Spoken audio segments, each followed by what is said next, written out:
ẹ kú dédé àkókò yìí níbikíbi tí ẹ bá ti láǹfààní láti máa gbọ́ mi láti máa wò mí jákèjádò àgbáyé gbogbo ọmọ kú òtò òjèrè bí àánú Olódùmarè ní fi wá sílẹ̀ o mo kí wa pa kú dédé àkókò yìí àti pa kú ọjọ́ méjì mẹ́ta ní àbí yìí Yorùbá ní bí bá ti ń tóbi ọjọ́ méjì mẹ́ta tá àti rẹ ni àbí gbọ́ rẹ ni ẹkú àti làákìrá ẹni àṣà ọ̀pẹ ló kó bẹ́ẹ̀ rí ẹ má bínú ẹ foríjì mi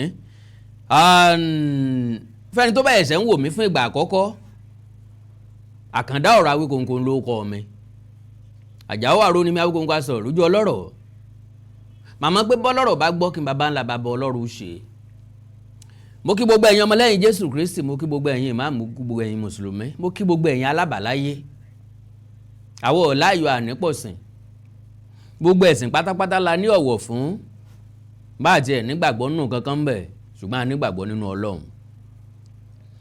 ọ̀pọ̀lọpọ̀ nǹkan tí kìí jẹ́ kéèyàn ó nígbàgbọ́ nínú ẹ̀sìn náà làwọn nǹkan tí ń ṣẹlẹ̀ káàkiri àwọn ọ̀rọ̀ kan bẹ tá ń bọ̀ wá sọ mọ̀rá afá tó so tọ̀rọ̀ wípé wàhálà tó dé bórílẹ̀-èdè Nàìjíríà akàn lálẹ́ Àbáṣà àǹbúbọ́là Ahmed Tinubu ni ilé tí àwọn àfáà gan ṣe ń bẹ̀ ààyè ọ̀tọ̀ gédéǹgbé lọ́wà bákan náà ńlá àwọn pásítọ̀ àwọn wòlíì àwọn òjíṣẹ́ Ọlọ́run tẹ́ pè lójíṣẹ́ Ọlọ́run àwọn olùṣọ́ àgùntàn àwọn tó dálé ìjọsìn lẹ̀ bákan náà làwọn náà ní ilé táwọn náà contribute sí ń bẹ̀ lélẹ̀ tó túmọ̀ sí wípé adámọ́kùnbì kan ò sí ṣùgbọ́n kí nìdí tá a fi ń ṣẹ̀sìn ṣé torí ara wa ni àbí torí Ọlọ́run bó bá jẹ́ torí Ọlọ́run kí nìdí pàtó kí ni iṣẹ́ tá a fẹ́ jẹ́ f'Olódùmarè kí ni ìjọsìn wa ní ìtumọ̀ kí ni ìjọsìn wa ní f'Ọlọ́run ńlọ́lọ́run ó jẹ ni àbí ńlọ́lọ́run ó mu ni àbí ńlọ́lọ́run ó fi sùn àbí ńlọ́lọ́run ó fi jẹ́ Ọlọ́run torí pé kíkírun ará àkírun ọ̀bọ Ọlọ́run nínú àìkírun ará àkírun ọ̀bọ Ọlọ́run kù kò sí ní tó wù ká dánwò láyé kátàkìtì ká forí gúnlẹ̀ kọ̀ọ̀kan Ọlọ́run bí ó bá jẹ́ bẹ́ẹ̀ àwọn kò ní máa gbé òpó agbára wọn lọ sẹ́yìn òṣùpá Ọlọ́run sì ń wò wọ́n ràn sátáláìtì orílẹ̀-èdè Amẹ́ríkà ó ti wà lórí òṣùpá ó ti wà lórí lẹ́yìn òṣùpá ti pẹ́ China ti tí wọ́n ní tí wọ́n ń bẹ̀ India ti ní tí wọ́n ń bẹ̀ Elon Musk an individual ó ti gbóríṣiríṣi nǹkan lọ sí ilé ayé míì tá a pè ní Mars Ọlọ́run ọba mi mọ́wọ́ lẹ́rán ọmọ ọtí gbọ̀ndọ̀ ń wò wá torí pé ntọ́kan Ọlọ́run ni kó dá wa sílé ayé bá a ṣe fẹ́ gbáyé wa ntá fẹ́ jẹ láyé ntá fẹ́ jẹ láyé ọwọ́ kálukú wa ló wà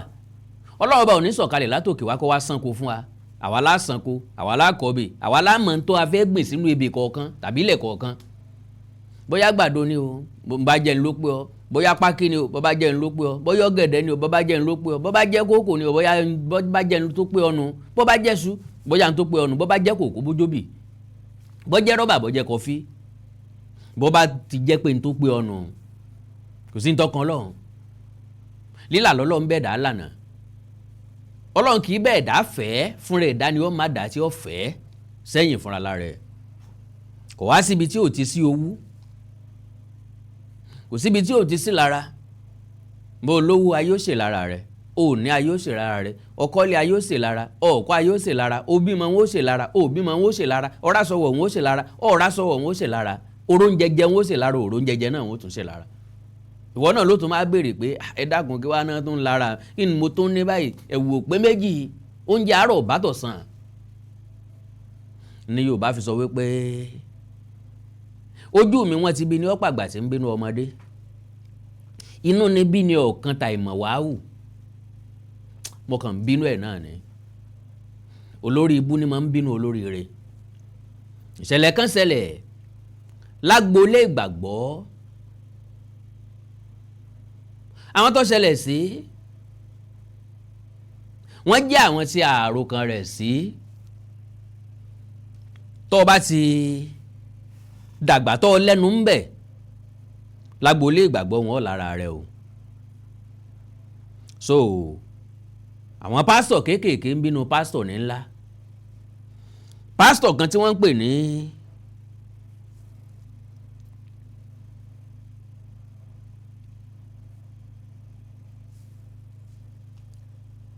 pásítọ̀ kan tí wọ́n ń pè ní Reverend Isaac Ọmọlẹ́yìn ni mo fẹ́ sọ̀rọ̀ nípa rẹ̀.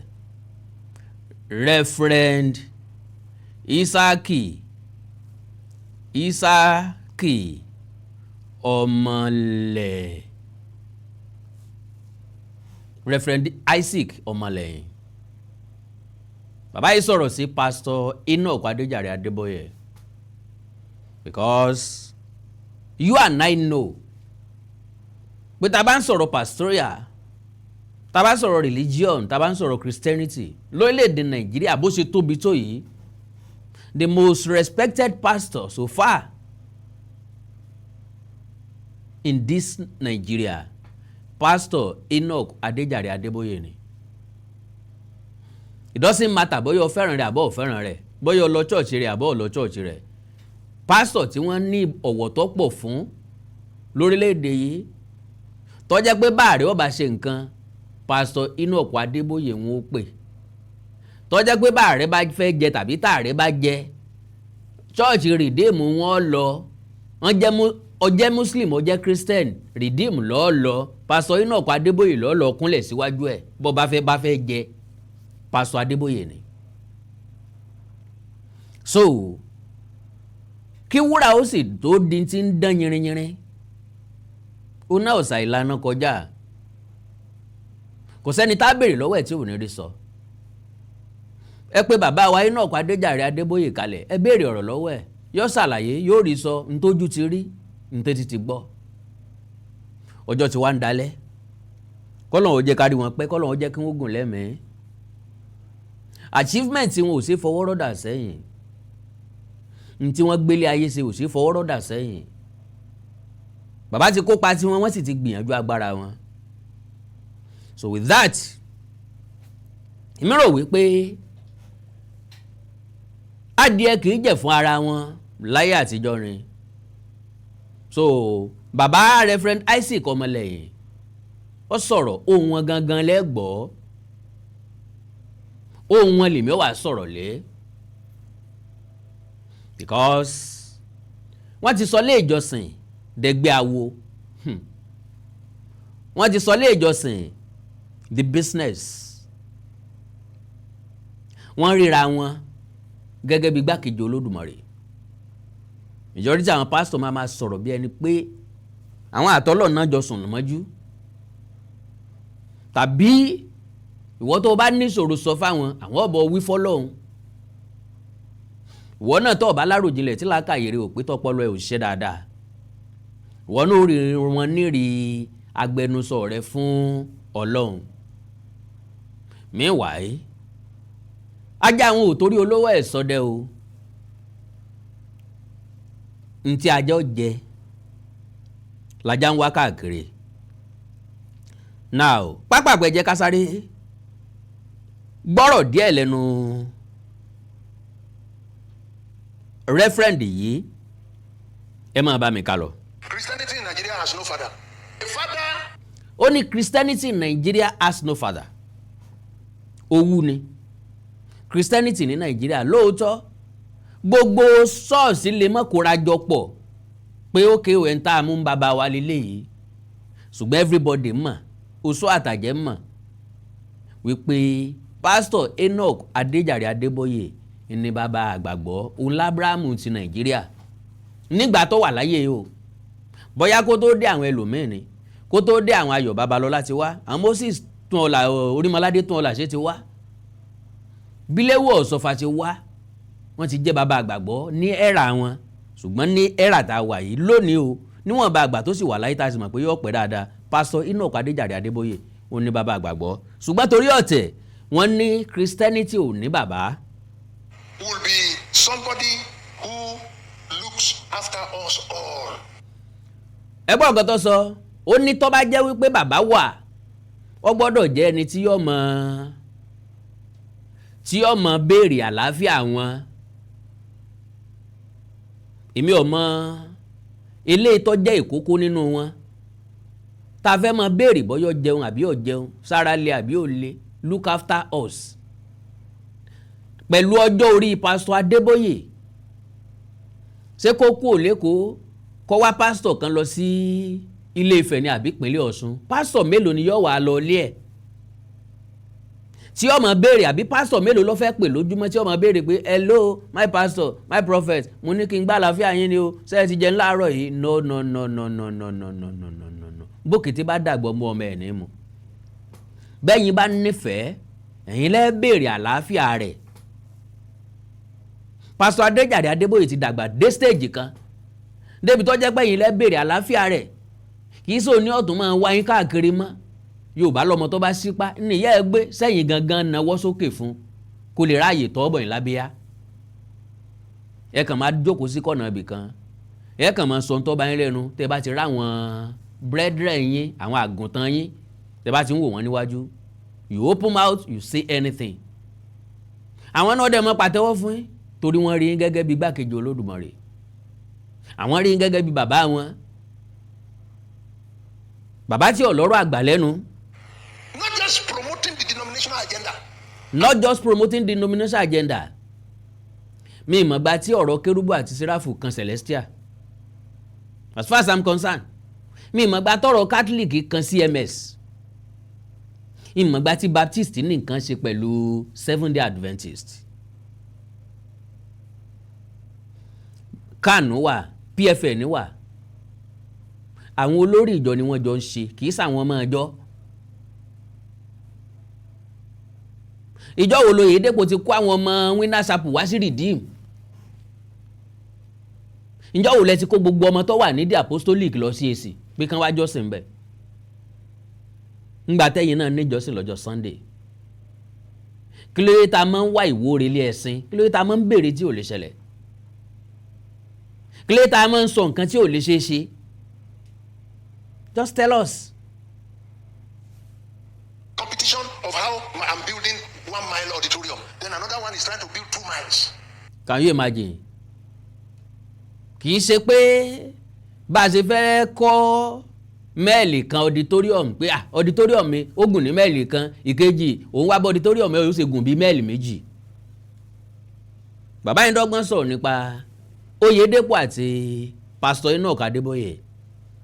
Because Oyèdépò ní kọ́ auditorium ńlá, the biggest one ní Nàìjíríà lọ́wọ́ báyìí. Ó pè ní the Ark. Mo débẹ̀, mo ṣàyẹ̀wò síbẹ̀, wọ́n ń ṣiṣẹ́ ńbẹ̀ lójoojúmọ́. Ó máa dàbí in tí wọ́n pè ní ọkọ̀ Noah. Yóò dẹ̀ gba èèyàn 100,000 nínú ẹ̀ tán máa lè jókòó conveniently. Wọ́n ń kọ́ lọ́wọ́. Ambition kálukú nìyẹn, vision kálukú nìyẹn. Ru Oyèdépò náà bá a bá sọ fún pé tó Mr. Oyèdépò, Bishop Oyèdépò, ẹgbẹ̀lẹ́gbẹ̀ mílíọ̀nù dọ́là tẹ́ fẹ́ bànú jẹ́ síbí ẹ̀ sì fi dálé iṣẹ́ lẹ̀. Owó tẹ́ fẹ́ fi kọ́ auditorium tó bá jẹ́ bottle water factory nìkan lẹ́kàn náà lé lórí. Gbogbo àwọn tí ń wáṣẹ́ nílé iṣẹ́ ní church yín nínú ìjọ yín wọ́n ti ríṣẹ́. Ilẹ̀ tẹ́ fẹ́ fi kọ́ church náà ẹ fi kọ́ factory. Ẹ ti ní 50,000 seater conveniently. Kí là ń sọ? Níbi téèyàn 100,000 bá ti jókòó, wọn ò lè rí pápá inú screen ó ti máa wò ó. Yóò rí tó ń tólú lọ́ọ̀kan ni, kò sẹ́ni tí ó lè súnmọ́. Irú ìjọsìn wo wá là ń ṣe ń bẹ̀ ń? Òye tó yé mi ni pé eré ìje Bishop Oyèdépò ò ní pé ara ti ń dára àgbà ní Winners Chapel, wọ́n á máa ṣe sáfíìsì 2-3. So instead tá fi máa ṣe kan tán, tá rest díẹ̀ tá tún bẹ̀rẹ̀ mi, tá rest díẹ̀ tá tún bẹ̀rẹ̀ mi, ara ò fẹ́ gbé mọ́, ẹjá máa papọ̀ lẹ́ẹ̀kan náà. Lo and behold, the best of my understanding, bí báyàn 50,000 sọ̀rọ̀ lójúmọ́ kan ó ti tó. And I don't blame them. Àwọn tí wọ́n rìnrìn àrè káàkiri ni mo rí bú. Kéyìn ó kú òní kò ròdú kọ́ máa lọ ṣọ́ọ̀ṣì ní Ṣàngó. Kéyìn ó kú Mile 2 kọ́ máa lọ ṣọ́ọ̀ṣì ní Ṣàngó. Kéyìn ó kú òní fọ̀ kọ́ máa lọ ṣọ́ọ̀ṣì ní Ṣàngó. Kéyìn ó kú l'Abẹ́òkúta kó lóun fẹ́ lọ jọ́sìn Ṣàngó. Sọ́lọ́run la nífẹ̀ẹ́ ni àbẹ́ẹ̀yàn. Because Ọlọ́run wà nínú ṣọ́ọ̀ṣì ẹ̀gbẹ́ ilé wa tí wọ́n fi pákó kọ́ òun. tí wọ́n da páànù lásán bò òun wọ́n láago ń bẹ̀ gbọ̀ngàn wọ́n darin wọ́n kọrin wọ́n wàásù ìwàásù òǹtọ̀ gan ó tún lè nítumọ̀ ju ti pápá lọ èmi ò sọ pé kọ́mọ̀kọ́ o wọ́n ti ń kọ́ lọ rẹ́díò kò dẹ̀sẹ̀ tó lè stop wọn. so ẹja gbọ́rọ̀ bàbá yìí síwájú dáadáa. One has one aircraft, another one want to have 3. One has a aircraft, another one want to have 3. Iṣẹ́ ni máa ń jẹ́ kéèyàn sọ rúgbólóhùn bẹ́ẹ̀. So far tó jẹ́ pé ìkankannu wọn ò yáwó lọ́wọ́ referendum lẹ́yìn láti ra aircraft. Ẹ ń bá lówó kò sí tí yóò bá ní kò sí tó lówó ṣe tì. Bówó bá ń bẹ lọ́wọ́ olówó ó lè gbé oní nǹkan tì mọ́lé. Olówó lọ́jà olólè o. Ìwọ lọ fẹjọ́ sùn ìwọ náà ló tún sùn station olówó jáde kó ń bẹ. Bó ti wu ni là á sì mọ̀lẹ́ ẹni ìbá àwò kó fi tẹ ẹlẹ́dẹ̀ jẹ sàárì ń bó lo lówó ẹ̀ tó fẹ́ ná ń tó bá dẹ̀ wú ló lè fi rà ó ṣe wá kàn wọ́ owó ni ńgbà táwọn ò rówó rà. Adeboye once made a statement on the air that it will soon come to pass that every Christian in Nigeria, the people who are on the front seat of God's work in our generation have failed God. Ẹ̀gbọ́n àwọn tó sọ àwọn tó wà ní ọwọ́ iwájú lórí ọ̀rọ̀ ẹ̀sìn ní Nàìjíríà wọ́n ti fèlè Ọlọ́run lo and behold ṣé kémi ò parọ́ fún pé Ọlọ́run ò rí ẹnì kankan bóyá ẹni tó wà níwájú àbẹ́ni tó wà láàrin àbẹ́ni tó wà lẹ́yìn God see us all Ọlọ́run ò rí ẹnì kankan special circumstances ló jẹ́ kẹ́ special. Ìgbàgbọ́ àwọn èèyàn àti gullibility àwọn èèyàn ńlọ́jẹ́ kẹrìíra yín gẹ́gẹ́ bí ẹni tó wà special because people are following you blindly they don't even know that you guys are motivational speaker. They are now calling you men of God, men of God, man of God, man of God. Gbogbo kọtẹ́ ń jẹ́ pátápátá title ni ńgbà tẹ́ délé ayé wọn fún bishop ńgbà tó délé ayé ìwọ gba referend ńgbà tí Adeboye délé ayé ló ń jẹ́ GO general overseer àwọn kan délé ayé wọ́n gba venerable àwọn kan délé ayé wọ́n gba catechist àwọn kan délé ayé wọ́n gba evangelist àwọn kan délé ayé wọ́n gba apostle àwọn kan délé ayé wọ́n gba most senior apostle most reverend apostle ìgbàdógóje his eminence àti bẹ́ẹ̀ bẹ́ẹ̀ lọ title ni ẹ̀yin lẹ fúnra yín tàbí àwọn kan ló fún yín. So báwo lélẹ́yìn ṣe wá kọ́ lọ́hùn n tí máa ń bí èmi nu tí máa ń jẹ́ question fún mi ni pé wá ìtọ́jẹ́ Nàìjíríà nìkan lọ́dọ́ lọ́ọ́ mọ̀ ìlú tó pọ̀ wá mọ́ lọ́hùn torí kò sí church ní China kò sí ní Japan Christianity ní India àlejò ló máa jẹ́ kò dẹ̀ tó nǹkan kan sáwọn ọ̀dẹ̀ dọ́lọ̀ mọ̀ but wọ́n ń progress lójoojúmọ́ wọ́n ń dàgbàsókè ní technology ní ICT lẹ́ everything àwọn òyìnbó ló discover bá a ṣe ń wo weather pé òjò ọ̀rọ̀ ń lu ìlọ́la o yóò sì wọ àgbàrá ojú ọjọ́ máa rí kùrukùru lọ́la òòrùn ọ̀ràn lọ́la wọ́n ti ń rí ọ̀la lẹ̀ láì kìí ṣe wòlíì.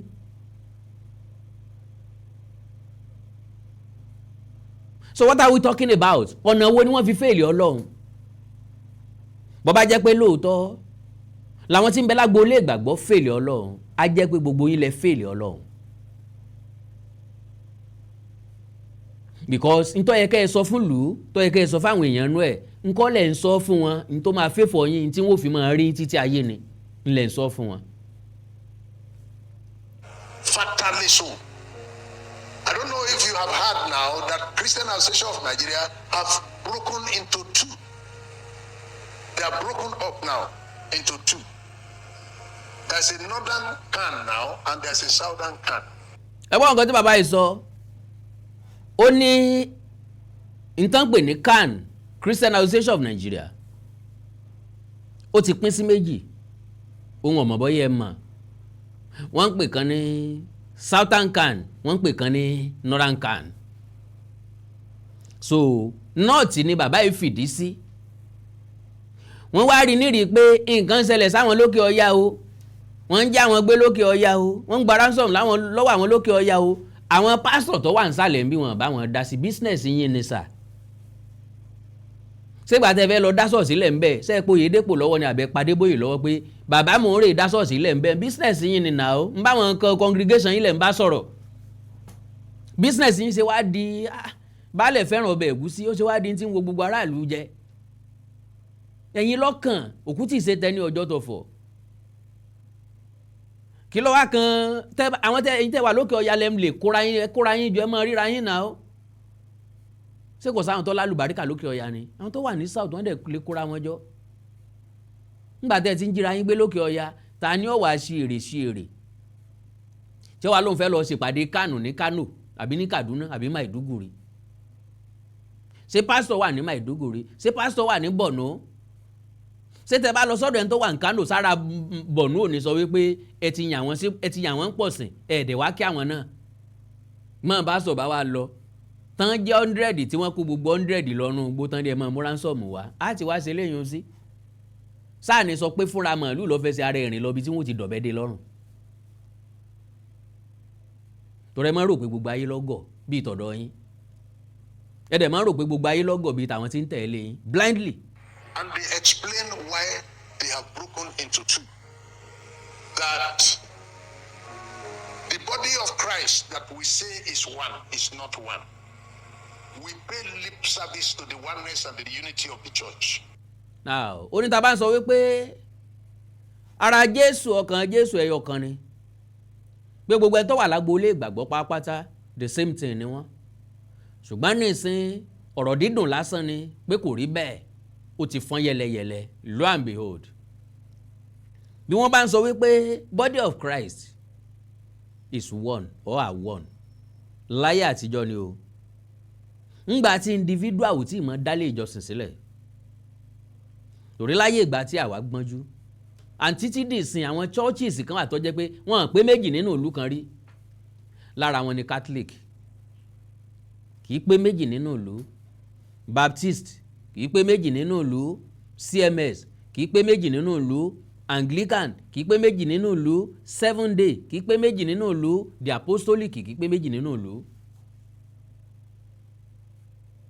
bó bá jẹ́ pé láyé ìgbà náà ni body of Christ lè jẹ́ yọkan because láyé ìgbà wọn máa ń post ti pastor wá ni kì í business ò kì í ṣe ti pastor wọ́n dẹ̀ máa ń san salary fún pastor yẹn ni nínú ìdá mẹ́wàá àtọ̀ rẹ̀ ní ó ti yọ owó tí alàgbò gbé àwọn ló ní mission tá alàgbò máa gbé.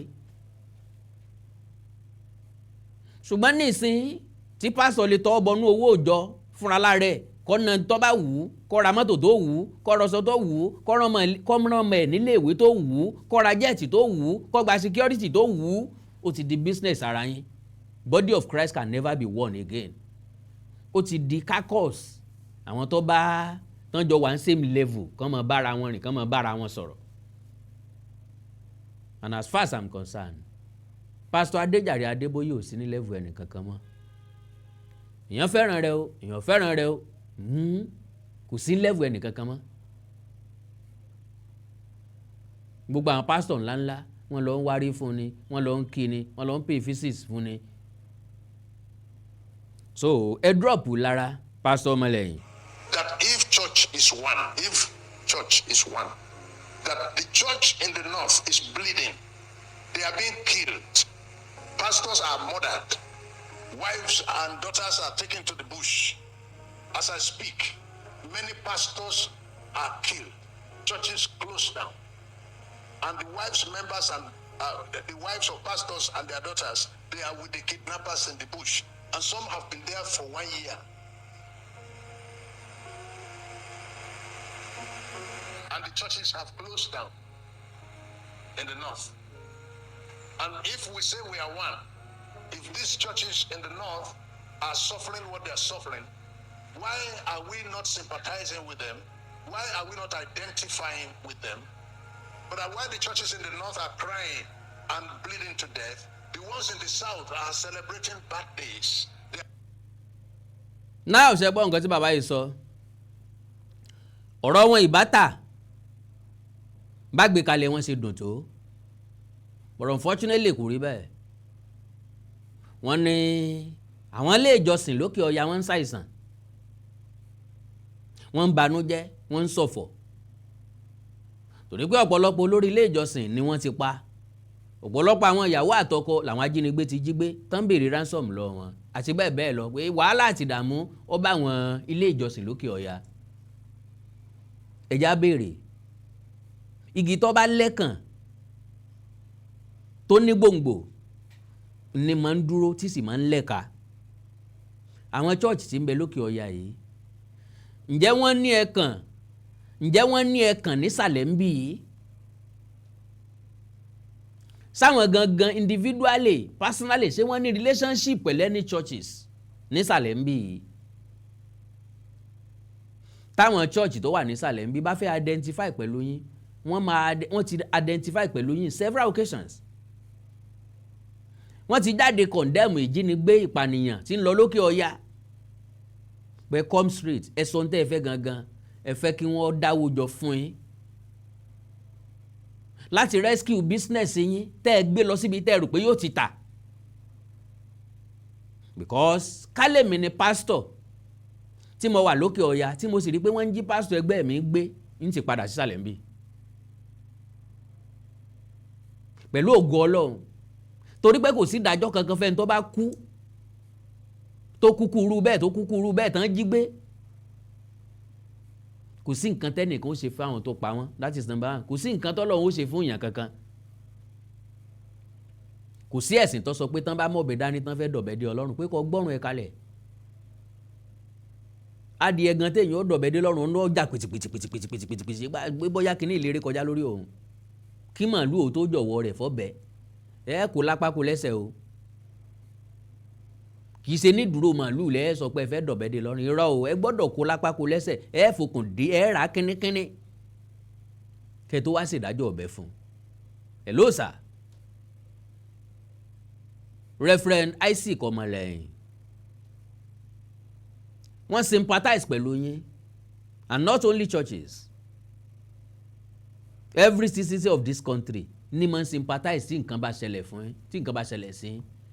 ṣùgbọ́n Yorùbá tó sọ fún yín pé kú tí ń pa ojúgbà ẹni òwe ńlá ní ń pa á fún ni. wọ́n bá jí ẹgbẹ́ yín gbẹ́ǹbẹ̀ òwe tí ń sọ fẹ́yìn náà ni pé ẹ mọ́ rìn sábì tí wọ́n ti jí ń gbé o ẹ kú ń sàká níbi tí wọ́n ti jí ń gbé ṣé wọ́n rí bí yín mọ́ bẹ́ẹ̀ ni. ẹni tó fẹ́ ẹja mú gẹ́gẹ́ bí àpẹẹrẹ ẹni tí ó mu kùkúyè àbí ẹni tí ó ta kùkúyè ní ṣọ́ọ̀ṣì yóò fọgbọ́n ta ni o. oríṣiríṣi nǹkan lèèyàn lè advertise ní church. èèyàn lè sọ pé níbi fi lọ o ẹ jọ̀ọ́ pastor ẹ jọ̀ọ́ evangelist ẹ bá mi sọ fáwọn èèyàn pé mò ń ta aṣọ o mò ń ta underwear o mò ń ta boxer o bíi ti Mercy. wọ́n dẹ̀ bọ́ sí announcement àwọn èèyàn tó bá dẹ̀ ní sẹ́ wá o mi mọ̀ pé ń ta o ókè ṣe máa gbé wá church ni àbí ká wá wò nílé. ṣùgbọ́n kẹ́nìkan wá sọ pé kán bò ń make announcement pé òun tagbó. ẹ mọ̀ pé majority àwọn tó wà ní north mùsùlùmí ni wọ́n alákatakítí ẹ̀sìn sì ni wọ́n. ẹ wá lọ dá church lẹ̀ ń bẹ̀ tọ́lọ́run ò dẹ̀ rán èèyàn kankan ṣẹ́. Because as far as I'm concerned, prayer lásán kò yẹ kó lè ṣẹ́gun terrorist ní Nàìjíríà. Ó yẹ kí pastor lè rebuke ajínigbé. I rebuke you kájínigbé ó dẹ̀ fìdí jálẹ̀ gbà asámọ̀ ń wo fíìmù. kájínigbé ó dẹ̀ fìdí jálẹ̀ gbà. Tàbí tán bá jí àwọn pastor kan gbé kí wọ́n lọ gbé fóònù fún senior pastor kò ní ẹ lò ó. lórúkọ Jésù Kristi ti Násárẹ́tì ni mò ń pàṣẹ obìnrin yẹn fílẹ̀ nísìnyí kíákíá. ó ti túmọ̀ sí pé aláyé ló máa fèsì ayé ẹ̀. mò ń bọ̀ ẹ̀jẹ̀ yá ṣẹ́jú méjì lò nínú ṣẹ́jú yín tí n bá padà dé wọ́n tẹ̀síwájú nínú ọ̀rọ̀ Reverend Isaac Ọmọlẹ́yìn. God bless you. mo kí gbogbo etí tó ń gbọ́ wa nílé mo sì kí gbogbo ojú tó ń wò wá nílé pé ojú tẹ fi ń wò wá ò ní fọ́ etí tẹ sì fi ń gbọ́ wa ò ní di. orúkọ tèmi ni Godwin tí gbogbo ẹ̀yin èèyàn mọ̀ sí ìyá Ìjẹ̀bú gẹ́gẹ́ bí ẹ ṣe mọ̀ ní ìṣe wa wípé ìlera yín òun ló jẹ wá lógún a tún ti dé bí a ṣe ń dé o gbogbo ẹ̀yin tí ẹ ní ìṣòro tó jẹ́ pé ọkùnrin tó dàbí obìnrin nínú ilé, ọkùnrin tí ò lè ṣojúṣe ẹ̀ pẹ̀lú ìyàwó ẹ̀, ẹ kàn sí iléeṣẹ́ Godwin. Ẹ̀yin tó jẹ́ pé pépà lẹ máa ń kà lálálẹ́, ẹ má ka pépà mọ́, ẹ kàn sí wa. A ní pákéjì oríṣiríṣi fún yín, a ní 3-in-1, a ní 2-in-1 fẹ́yìn ọkùnrin tó lè jẹ́ tó máa jẹ́ kẹ́ ṣe bó ṣe yẹ kẹ́ ṣe. Bákan náà ni ìṣòro tí a ń pè ní arthritis.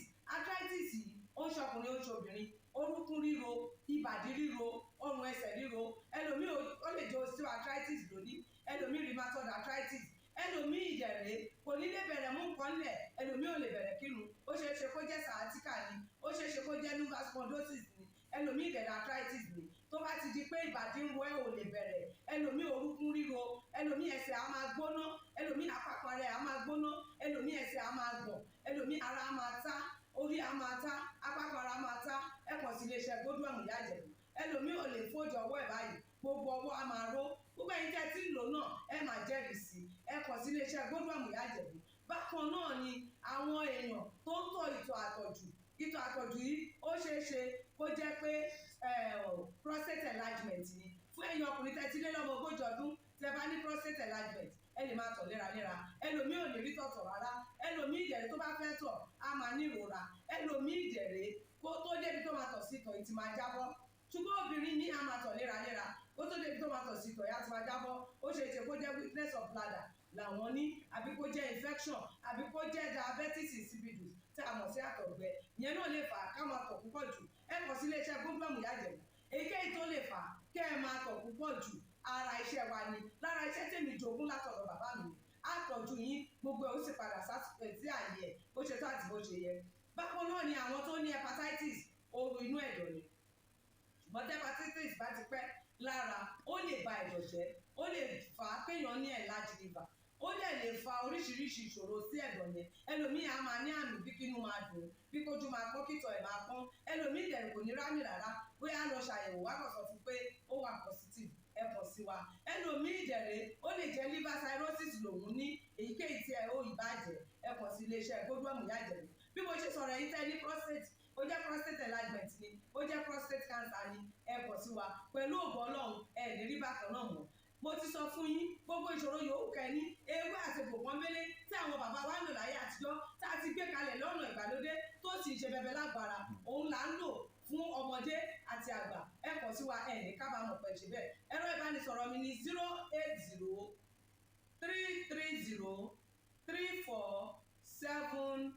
080-330-34777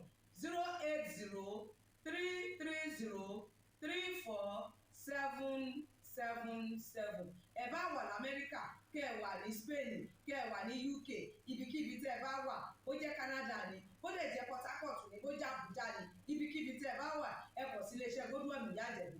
Ẹ bá mi sọ̀rọ̀ lórí WhatsApp, ẹ lè pè mí, ẹ lè fi voice note lẹ̀, ẹ lè fi message lẹ̀ lórí WhatsApp, máa dá yín lóhùn bó ṣe tó àti bó ṣe yẹ. Gbogbo ibi tẹ́ ẹ bá wà lè gbòógì wá máa dé, ẹ sì ní kábàámọ̀ pé ẹ kàn sí iléeṣẹ́ Godwin Ìyá Ìjẹ̀bú. Ẹlòmíì apákan ara ẹ̀ á máa kú, kí ló fà tápákan ara fi ń kú? Ẹ kàn sí wa, ẹ máa mọ̀. Ẹlòmíì ọrùn àdídì máa steve, ẹlòmíì àyà ló máa dùn, ẹlòmíì ẹ̀gbẹ́ ló máa dùn, ẹlòmíì á máa wúkọ́, ó lè wúkọ́ kókó ti wà lẹ́nu ẹ̀ tipẹ́tipẹ́ tí ò sì ní lọ. Ẹlòmíì ìdẹ̀rẹ̀ ó máa ní ìṣòro àti breathe in oxygen, breathe out carbon dioxide. Àwa máa ní ìṣòro, a máa ní kàtà gbogbo ìgbà. Kí ló fà á? Ó ṣeé ṣe kó jẹ́ asthma ni, ó ṣeé ṣe kó jẹ́ bronchitis, ó lè ṣeé ṣe kó jẹ́ pneumonia cough ìwọ ní. Tó bá ti kàn sí wa, èyí tó bá jẹ́ nú ẹ̀ ló máa determine irú egbògi tá a lè kẹ́ra láti lè ṣe wa.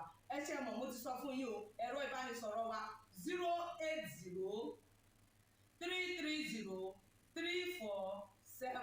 080-330-34777. Iléeṣẹ́ Godwin last bus stop yín ni pẹ̀lú agbára Ọlọ́run. Remember, if it is not Godwin, it can never be like Godwin. I used to tell you, health is something to be treasured. Ire o. Ẹ káàbọ̀ padà. So lórí ọ̀rọ̀ Reverend Isaac Ọmọlẹ́yìn, Pastor Enoch Adeboye pẹ̀lú àwọn ìránṣẹ́ Ọlọ́run, bóyá àwọn tó wà ní South àbí àwọn tó wà ní North, kí n tiẹ̀ tó tẹ̀síwájú, ẹ já béèrè lọ́wọ́ Reverend Ọmọlẹ́yìn pé sáwọn tó wà ní North gan ṣé wọ́n unite? Mélòó làwọn gangan bá ṣe láàrin wọn? ṣé wọn ò discriminate ara wọn ṣé wọn ò sí lára ara wọn sáwọn tọ́wọ́ wọn ti wà lókè sí wọn kó àwọn tó wà nísàlẹ̀ mọ́ra àwọn ìbéèrè yẹn wà ó nítumọ̀ pọ̀ tàbá béèrè lọ wọn ẹjá tẹ̀síwájú kásáré rọ̀ ọ̀nà ẹ̀ pápápá. Buying aeroplanes, they are doing celebrations and there is no sign of pain. That what should happen is that if one part of the body is suffering pain, the whole body should experience it. But that is not happening. So we are... Now ẹgbọ́n nǹkan tí referend sọ wọ́n ní bí àwọn ẹlẹ́sìn kìrìsìtẹ́nì lókè ọya bí wọ́n ṣe ń sóje tí wọ́n ń sunkún tí wọ́n ń ṣẹ̀jẹ̀ tí wọ́n ń banújẹ́ tí wọ́n ń bọkàn jẹ́ pé kò rí bẹ́ẹ̀ ń sàlẹ̀ ń bì àwọn ìránṣẹ́ Ọlọ́run àwọn churches níbí yìí àwọn ń ṣàjọyọ̀ ni bọ́n ṣe ń ṣayẹyẹ ọjọ́ bí ni wọ́n ń ra jẹ́ẹ̀tì tí wọ́n ń celebrate ara wọn mo wá ní bóyá ṣé bí Yorùbá ni Pastor Isaac Ọmọlẹ́yìn wọ́n sì gbọ́ Yorùbá dáadáa pé ìbànújẹ́ nìkan ò túlù àti pé wọ́n jiyàn gbé lókè ọya wọ́n pa pásítọ̀ kan lókè ọya ọjọ́ mélòó làwọn tí ń bẹ ní South tó fi bá wọn ṣọ̀fọ̀ òkú tí kìí ṣe tẹni ọjọ́ tọ̀fọ̀ ọ̀pọ̀lọpọ̀ èèyàn ló ti kú lónìí tá a rí wọn tá a mọ̀ wọ́n ṣùgbọ́n nínú ilé wọn ariwo ẹkún ń sọ ń bẹ̀ lọ́wọ́ báyìí ṣùgbọ́n torí pé kìí ṣe tiwa kọjá mọ̀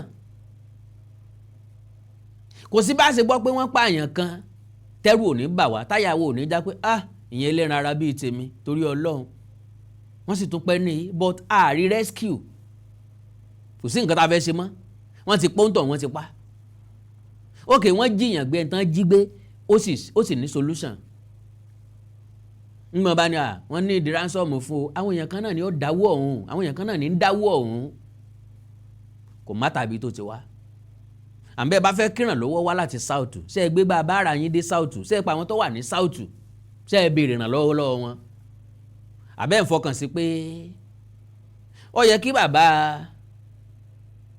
ilé kẹta kó wá bá yín rescue kó wá rescue yín nílé kẹjọ kí wọ́n kẹ́ tó lè sọ fún pé kò tí ì kàn yín wọn tó bá kàn yín máa pè yín Yorùbá lágbàlagbà kan ò lè tòkè Ògùn wá kọ́ mọ wá sí mú gògùnù lálẹ́dẹ̀ Ọ̀yọ́ nǹkan bá pè ní làdá sí. So now pé wọ́n ń celebrate dandan ni kàn celebrate because àwọn kọ́ ló sọ pé kán wá jiyàn gbé àwọn kọ́ ló sọ pé kán wá pa pastor àwọn tó celebrate wọ́n ti dájọ́ celebration wọn kí ìṣẹ̀lẹ̀ tó ṣẹlẹ̀ ó tó ṣẹlẹ̀ ìṣẹ̀lẹ̀ tó dẹ̀ ṣẹlẹ̀ ńgbà tí ò ti dá orílẹ̀-èdè dúró tí ò dá ìpínlẹ̀ ibi tán wà dúró tí ò dá inú ìlú tán wà dúró inú ìlú tán ti jiyàn gbé inú ìlú tán ti pa pásítọ̀ àwọn èèyàn tí ń bẹ́ẹ̀ bẹ́ẹ̀ ó jẹun àárọ̀ wọ́n ó jẹ tọ̀sán wọ́n ó jẹ talẹ́ wọ́n ó sùn wọ́n ó jí. létà wá ń kàrámọ̀ tí ò ní dé ṣé pásítọ̀ Adébóyè ni ó wà bá ń rescue ẹ̀ ni. ṣé the same thing ni gbogbo àwọn tó wà lágbo ilé ìgbàgbọ́ ṣé ń ṣe meeting papọ̀. And they have made a loud statement about that. That since we are only paying lip service to oneness, it's better we break it. We're not one. So they are broken off. The worst part of it is that there are foreign aids. Ẹ farabalẹ̀ dáadáa o ẹ mọ̀ bọ́n ti ń dìjà gangan o n ti ń bí àwọn ilé inú o ẹ rí bí mọ̀ pé business ní sẹ́. It is not about souls. Kì í ṣe nítorí ẹ̀mí kì í ṣe nítorí pé wọ́n fẹ́ jèrè ọkàn but nítorí personal gain personal benefit. Ẹ mọ̀ gbọ́ nǹkan tí bàbá yìí fẹ́ sọ. Money sent in from overseas to support the churches that were burnt, to support the widows whose husbands have been killed. Pápápá ẹ mọ̀ gbọ́ nǹkan tí bàbá yìí sọ. Wọ́n láwọn owó ìrànwọ́ kan ń wọlé látòkè òkun pé ó dá o àwọn ilé ìjọsìn tí wọ́n jó yìí o ẹ bá wa fún wọn àwọn tí wọ́n pọkọ wọn ẹ bá wa fún wọn àwọn tí wọ́n jiyàn wọn gbé ẹ bá wa fún wọn kó jẹ́ relief fún wọn wọ́n lọ́dọ̀ àwọn àgbàlagbà yìí náà ló ń dé sí pé wọ́n dẹ̀ fáwọn tó yẹ kán fún. Support the orphans whose fathers have died. They sent in this money through CAN. Pé owó yìí ẹ̀ bá fáwọn ọmọ òrukàn tán pàdánù òbí wọn, ẹ̀ bá fáwọn òbí tí wọ́n pàdánù ọmọ, pé owó ọ̀hún wọlé o, àwọn kánù ni wọ́n sẹ́ǹdì ẹ̀ sí. Ní tí bàbá yìí sọ náà ni pé kàkà kan tún mọ́ sẹ́ǹdì ẹ̀ sáwọn kánù ti south kan yà pín ti kálukú lọ́tọ̀ọ̀tọ̀, kan pín tàwọn nọ́ọ̀tì fún nọ́ọ̀tì ti south fún south. And the money did not get to them. They have made a public statement why they cut away. And they have decided to get a direct link with the foreign helpers. That please, if you want to give us money, give us directly. Don't send it through these people because it will not reach us. Oh my God!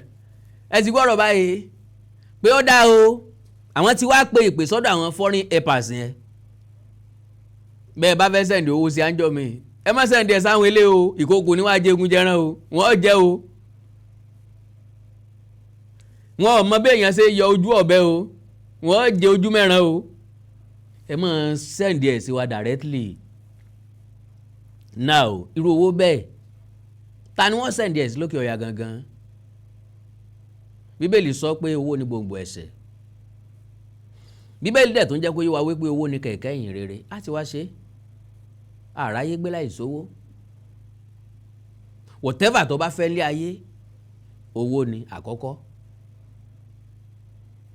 Ó jẹun, owó ni. Ara rẹ̀ ò yá, owó ni. Ó mú mi, owó ni.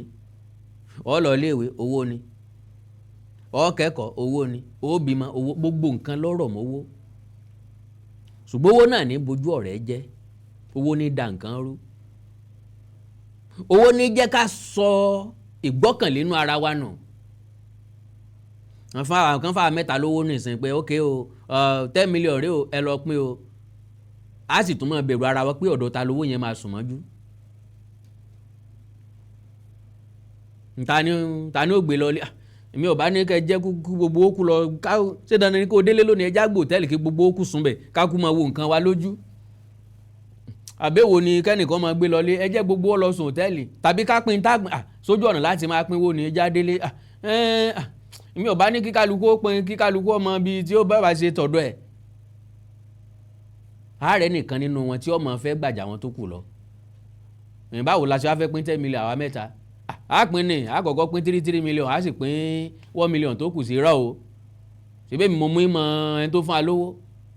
Nǹkan yẹ kémi ó gbàjọ yín lọ. Iṣẹ́ tán wá ní ká ṣe ń kọ́, ṣé wọ́n nìkan lọ́ọ́ da sí? Owó ti dìjà láàrin wa ń bí nìsín. Wọ́n á fẹ́ lòmíì lówó pé kó fún ẹnì kejì rẹ̀ kò ní fi jíṣẹ́. Níbi tá a ti ń rí ẹni tí ń gba àjọ ẹnì kejì ẹ̀. Ìwọ ti gbàjọ tiẹ̀ o ti náà. Ìwọ ló sì mọ́ rẹ̀ pé à ń dájọ́ kan lọ́dọ̀ wa wàá jọ ìwà o. Àjọ yẹn dẹ̀ máa ń help èèyàn. Because majority àwọn èèyàn tó ṣe nǹkan rí tí wọ́n kọ́lé káàkiri àdúgbò wa ìwò wọ́n dáadáa àwọn oníṣẹ́ ọwọ́ lọ́pọ̀ ń bẹ. Àjọ kan wọ́n gbà tí wọ́n fẹ́ra lẹ̀. Wọ́n bá ti ń gbà àwọn àjọ kan wọ́n máa fẹ́ra blọ́ọ̀kù díẹ̀díẹ̀ ọlọ́ndẹ̀ fún wọn sí wọ́n rí lé ọ̀hún kọ́. Tọ́rẹ́ ń bá fi pamọ́ ní òrì ná. Ẹ ń bá jẹ alájẹtán bíi kan kò ní rí nǹkan kan dè mọ́lẹ̀ lé ayé ẹ̀. Ó sì ti gbàjọ tiẹ̀. Ọwọ́ akàn rẹ̀ tí ń dájọ́ kàkà kókó fún ó tún fi ná. Ilé yìí wọ́n máa béèrè ó lè sọ pé alájọ olórí àjọ ò tí ì wá wọn kò lè tẹ ẹjọ́ àwọn èèyàn kan ò tí ì dáwó igbádogójì rò wájà tí tásìrí ò fi padà tó tí ò fi padà dìjà láàrin wọn.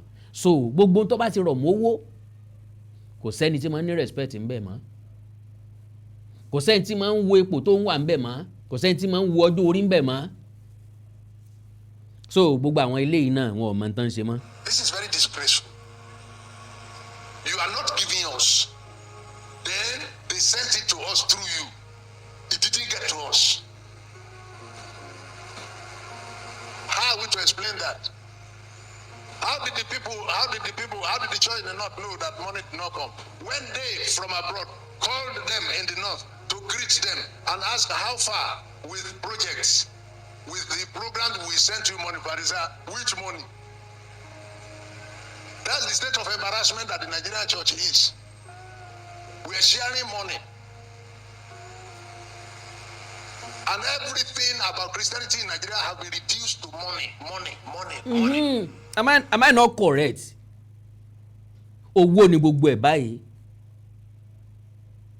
So the same thing lájọ́ ń sọ dádì. Ìbéèrè mi lọ́wọ́ yín ni pé ṣé ń gbà tẹ́ ẹ wádìí wọ́n ní pásítọ̀ yìí náà kó Adéjàre Adébóyè wọn kówó fún. Wọ́n bá kó fún kan kò sí nǹkan tó kan Adébóyè pẹ̀lú ẹ̀. Kò síbi tá àti ní àwọn oníjìbìtì. Kò síbi tá àti ráwọn àgbà lọ́wọ́ mẹ́rin balẹ̀ jòǹtolo. Kò síbi tá àti ráwọn oníwọ̀ra, àwọn olójú kòkòrò, àwọn alájẹjù, àwọn alájẹtán bíi kán. Tó jẹ́ pé gbogbo nǹkan wọn máa fẹ́ dàyà dé. Wọn ò mẹ̀tọ́, wọn ò mẹ̀tò. Wọn ò mọ bá a ṣe pín dọ́gba bí Ìrànwọ ń yẹ̀rú ọ̀kẹ́ ọlọ́fàmọ́jọ. So àkàndá ọ̀rọ̀ Awíkonko bá wí tò nítọ̀lá kẹ́ni mọ́ ní onítorí ẹ̀kọ́ jáwọ́ ìjọba ṣòfin kọ̀ràn kà. That was destroying Christianity in Nigeria right now. Money.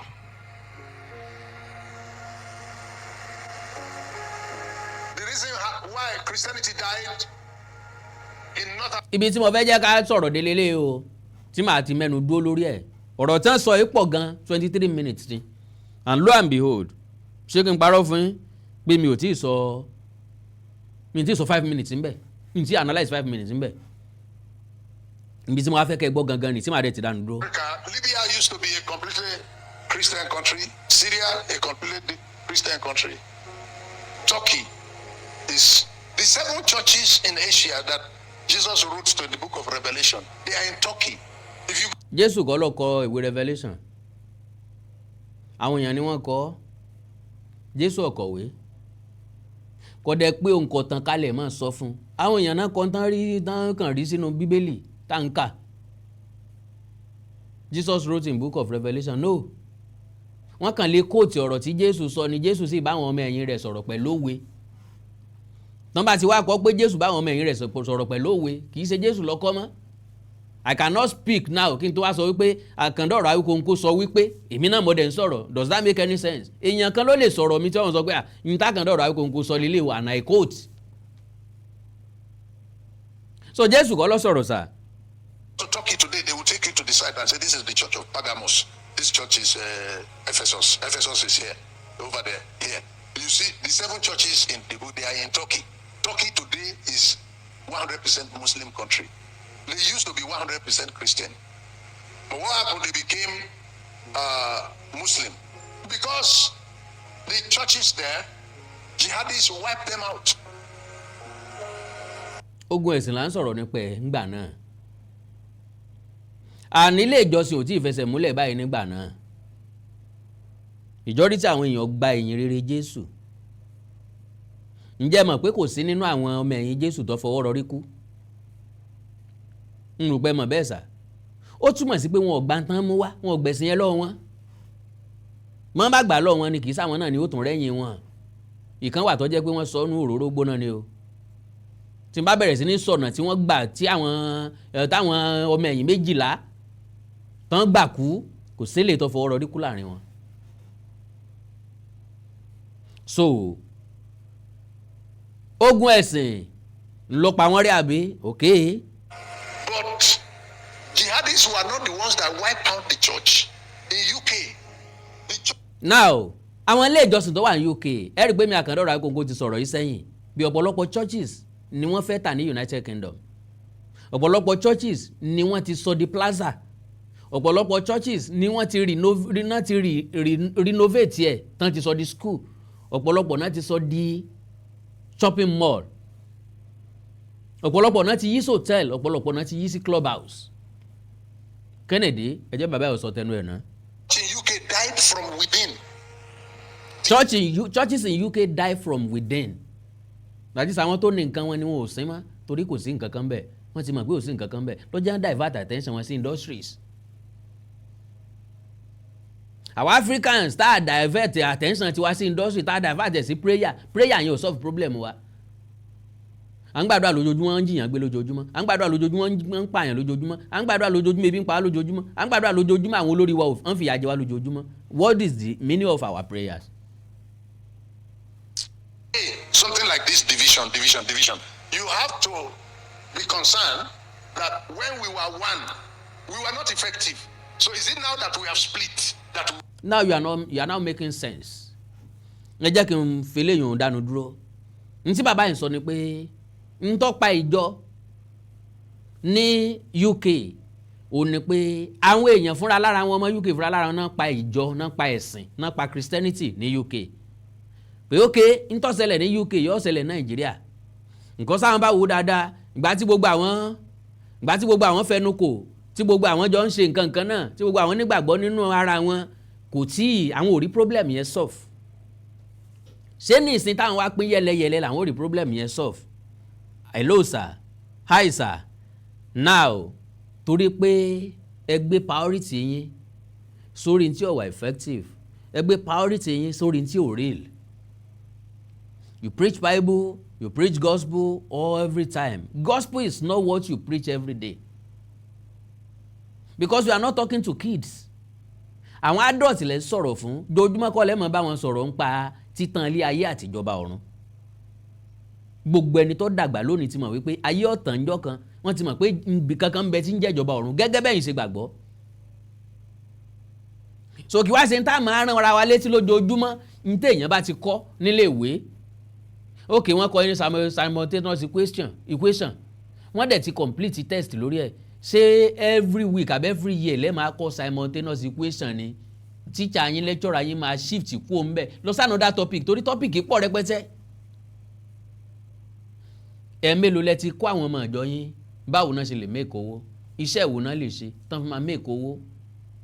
Èwo náà lè ṣe pẹ̀lú low capital? Èló ni wọ́n lè ṣe pẹ̀lú huge capital? Kí ni ń dá wọn dúró tí wọ́n fi try ability wọn? Ọjọ́ mélòó lẹ pè wọ́n jókòó bẹ́ẹ̀? But n tẹ́ sọ tí ó dùn tàbí tó máa create anger wọn sáwọn ẹlòmíì. Àwọn ọmọ ìjọ yín bá wá rá àwọn ọmọ redeem ní ìsìn ní ẹ̀yìn ìwó tí pásítọ̀ yín gbowó àwọn tí nǹkan ṣe lókè ọya tí wọn ò release ẹ̀. Míwá kò sí ní tọ́ka Adébóyè. So Ọlọ́run nínú àánú ẹ̀ ní ó ràn wá lọ́wọ́ o. Ẹ jẹ́ á shift attention wa kó lórí prayers on everything. Sorry, ẹ má bínú o. Ká gbàdúrà o, ó pé o, ó wà pa o. Àdúrà tún ní lára jèpè lọ o. Àti Christian àti Mùsùlùmí, ṣùgbọ́n ẹ jẹ́ á fi fún àdúrà lọ́jọ́ kan péré. Prayer lọ́jọ́ Sunday nìkan. Ọjọ́ tó kù ká fi ṣiṣẹ́. Àwọn Mùsùlùmí àwọn ń kí wákàtí márùn-ún ọ̀hún ò change life ọ̀pọ̀lọpọ̀ wọn o. Sorry to use that language o. Ẹni tí ó bá yàwó ọmọ ilé kéwú sùn àbí yàwó àfẹ́ ẹgbẹ́ ẹ̀sùn ó ń kírun wákàtí márùn-ún rẹ̀ ń pé. Ẹlẹ́hàá tí ó lọ gba pọ́nrán àfáà mi ó ń kírun wákàtí márùn-ún rẹ̀ ń pé ó sì ń borí dáadáa. Kí wá là ń sìn gangan? Kí là ń preach gangan? Ta là ń tẹ̀lé gangan? Orónú wa ò change. Ìyàwó pásítọ̀ tí ń bá àyàn yóò dì ó lọ church ó gbọ́ wá só tún padà délé ó tún módì ẹ̀ yíyàn. Kí wá láǹfààní? Ọlọ́run ràn gbogbo wa lọ́wọ́. Akandá ọ̀rọ̀ Awíkonko, Àjàó àrọ̀ Awíkonko aṣọ lójú ọlọ́rọ̀. Ẹ like ẹ follow page mi lórí Facebook Awíkonko television, Awíkonko television. Ẹ subscribe sí YouTube channel mi àkọ́kọ́ Onídèmọdé TV fún Onídèmọdé game show, Onídèmọdé TV fún Onídèmọdé game show. Bákan náà YouTube eléyìí tẹ́ wà yìí Awíkonko TV. Ẹni nǹkan pàtàkì tẹ́ fẹ́ kájọ sọ ọ̀rọ̀ lórí Yorùbá coaching wa gẹ́gẹ́ bá ti ń sọ May nínú oṣù karùn-ún náà là á bẹ̀rẹ̀. Ẹ̀yin tẹ́ ti forúkọ ọmọ yín sílẹ̀ ẹ wá forúkọ ọmọ yín sílẹ̀ o. A ti sọ bá ṣe rìn. Ẹ̀yin tẹ́ wà l'Amẹ́ríkà, ẹ̀yin tẹ́ wà ní Canada ńlá kó papọ̀ torí time frame. Ẹ̀yin tẹ́ wà ní UK àti European countries tó kù ńlá kó papọ̀ bóyá South Africa ní ó dàbí pé time range wa bóyá wákàtí kan ni sí Nàìjíríà. So bá a ṣe máa ṣe nìyẹn. Ẹ já sọ̀rọ̀ lórí WhatsApp +234 904 851 9362 +234 904 851 9362. Èdè àti àṣà alẹ́ káàró òjìrì òní wọ́mi o. Orílẹ̀-èdè ilẹ̀ káàró òjìrì òní dàrú. Ìlú ẹnìkọ̀ọ̀kan wa yóò tòrò mìnìmìnì bí omi àfòwúrọ̀ pọn àjùwà ṣe o. Àwíkonko Development Fans Club, ilé aláyọ̀, ilé wa. Àwíkonko Development Fans Club, ilé aláyọ̀, ilé wa. Ẹgbẹ́ ẹgbẹ́ tó dúró fún ìdàgbàsókè àti tẹ̀síwájú èdè àṣà àtún àjogúnbá ilẹ̀ Yorùbá, ẹgbẹ́ tó ń fẹ́ ìrẹ́pọ̀ gbogbo ọmọ Yorùbá tó tún gbé àṣà àti ṣe Yorùbá lárugẹ. Àwíkòǹkò Development Fans Club, ilé aláyọ̀ ilé wa. Àwíkòǹkò Development Fans Club Worldwide, ẹgbẹ́ tí kò rọ̀gbọ̀kú lé ìjọba, ẹgbẹ́ tó dúró fún ìdàgbàsókè àti ìtẹ̀síwájú èdè àṣà àtún àjogúnbá ilẹ̀ Yorùbá pẹ̀lú àtìlẹ́yìn gbajúgbajà pèdèpèdè ní àkàndá ọ̀rọ̀. Àwíkòǹkò, ẹgbẹ́ tó ń fẹ́ ìrẹ́pọ̀ gbogbo ọmọ Yorùbá, ẹgbẹ́ tó ń gbé àṣà àti ṣe Yorùbá lárugẹ, ẹgbẹ́ tó dúró láti ṣàtìlẹ́yìn tó gbọ̀ngbọ́n fún àkàndá ọ̀rọ̀. Àwíkòǹkò àti àwọn ètò rẹ̀ káàkiri àgbáyé. Àǹfààní wà láti darapọ̀ mọ́ wa. Ẹ bá wa sọ̀rọ̀ lórí WhatsApp nìkan, ẹ lè pè wá, ẹ lè send text message tàbí voice note pẹ̀lú àwọn nọ́mbà wọ̀nyí: +234 8053 270136 tàbí ààrẹ ẹgbẹ́ Adéolú Adékọ́lá lórí +170 48 91 2729. Àwíkòǹkò Development Fans Club Worldwide, ilé aláyọ̀ nílé wa.